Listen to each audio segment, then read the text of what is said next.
আজকের লাঞ্চ মেনুতে দেখো বন্ধুরা কী নিয়ে এসেছি। প্রথমে দেখাচ্ছি আম দিয়ে ডাল করা হয়েছে, এখানে উচ্ছে ভাজা, পাট শাক ভাজা, খারকোল পাতা বাটা, এটাকেও খারকোল ঘেটকোলও বলে, খারকোল পাতা বাটা। এখানে হচ্ছে ছানার ছানার মুইঠার ডালনা, এই যে ছানার মুইঠার ডালনা, এই যে আলু দিয়ে ছানার এই যে এই দেখো এরকম করে করে ছানার ডালনা করেছে, মুইঠার মতন করে ছানার। এখানে ভাত আছে, দেখতে থাকো। এই যে লাঞ্চ মেনু সাজানো হয়ে গেছে, দেখো সাদা ভাত আছে, পাট শাক ভাজা আছে, উচ্ছে ভাজা আছে, খারকোল পাতা বাটা আছে, এখানে ছানার মুইঠা ঝোল করা হয়েছে মাখা মাখা করে, ডালনা আর কি, এখানে আম দিয়ে ডাল আছে।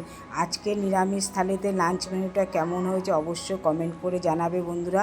তোমাদের ভালো লাগলে অবশ্যই সাপোর্ট করবে, শেয়ার করে দেবে, সবার সঙ্গে শেয়ার করে দেবে, পাশে থাকবে, সাপোর্ট করবে। এখন কথা আসে।